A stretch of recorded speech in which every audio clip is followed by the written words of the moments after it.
अस्सलाम वालेकुम viewer, welcome to my back channel. आज हम डिस्कस करेंगे नोविडेट टैबलेट के बारे में कि नोविडेट टैबलेट हम कौन सी बीमारी में इस्तेमाल कर सकते हैं और इसके कंट्राइंडिकेशन क्या है, यानी वो कौन सी हालत है जिसमें नोविडेट टैबलेट का इस्तेमाल नहीं कर सकते और इसके साइड इफ़ेक्ट क्या है। ये सारा कुछ जाने इसी वीडियो में। अगर आपने अभी तक मेरा यूट्यूब चैनल सब्सक्राइब नहीं किया तो सब्सक्राइब करें और बेल आइकन दबाएं।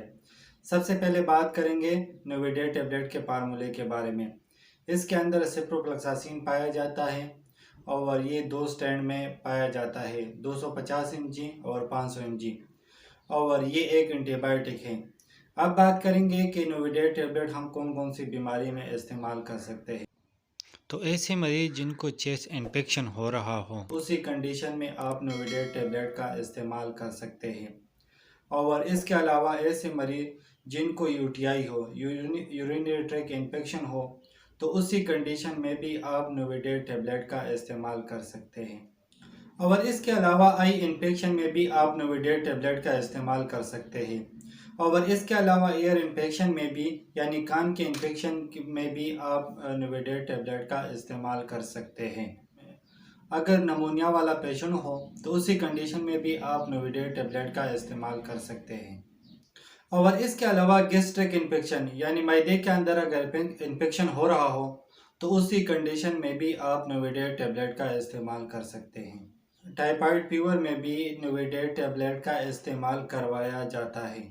और इसके अलावा किडनी के अंदर अगर इन्फेक्शन हो रहा हो तो उसी कंडीशन में भी आप नोविडेट टैबलेट का इस्तेमाल कर सकते हैं।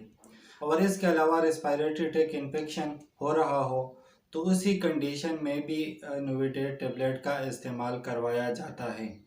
और इसके अलावा अगर मोशन हो रहा हो तो उसी कंडीशन में भी नोविडेट टैबलेट का इस्तेमाल करवाया जाता है। अब बात करेंगे डोसेज, यानी तरीक़ा इस्तेमाल।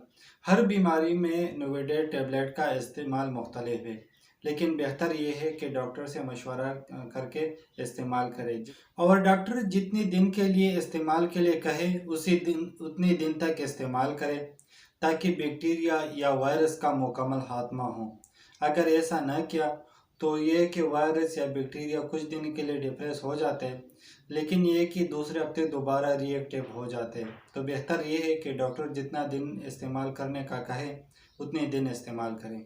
अगर प्रोस्टेट ग्लैंड वाला पेशेंट नोविडेट टैबलेट इस्तेमाल करते हो तो 2 हफ्ते या 4 हफ्ते से ज़्यादा इस्तेमाल ना करें। अगर आपको मैदे के एसिड के लिए कोई दवा इस्तेमाल करना हो तो 1 घंटा पहले इस्तेमाल करें। नोविडेट के साथ बिल्कुल इस्तेमाल ना करें। अगर आप नोविडेट के एक साथ इस्तेमाल करेंगे तो नोविडेट का जो ऑब्जर्वेशन वे कम हो जाता है, जिसकी वजह से प्रॉपर तरीके से पेशेंट को रिज़ल्ट नहीं मिलेगा।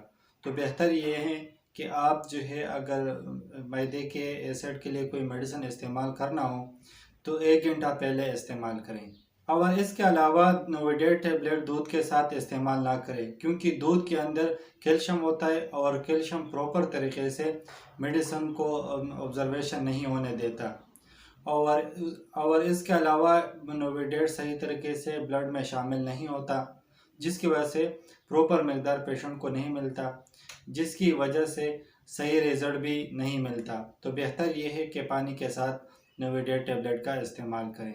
अब बात करेंगे नोविडेट टैबलेट के साइड इफ़ेक्ट के बारे में। तो नोविडेट टैबलेट से कुछ कॉमन साइड इफ़ेक्ट हो सकते हैं। कॉन्स्टिपेशन हो सकता है और खून की कमी हो सकता है, और इसके अलावा अब्डोमिनल पेन हो सकता है और सर का चक्कर आ सकता है। अब बात करेंगे कंट्राइंडिकेशन, यानी वो कौन सी हालत है जिसमें नोविडेट टैबलेट का इस्तेमाल नहीं कर सकते। तो ऐसे मरीज जिनको लीवर कोई बीमारी हो तो उसी कंडीशन में आप नोविडेट टैबलेट का इस्तेमाल ना करें। और इसके अलावा अगर प्रेगनेंसी कोई इशू हो तो इसी कंडीशन में आप नोविडेट टैबलेट का इस्तेमाल ना करें। और इसके अलावा 16 साल से कम उम्र वाले अफराद नोविडेट टैबलेट का इस्तेमाल ना करें। इसके अलावा अगर किसी को नोविडेट टैबलेट से कोई एलर्जी हो तो उसी कंडीशन में भी आप नोविडेट टैबलेट का इस्तेमाल ना करें।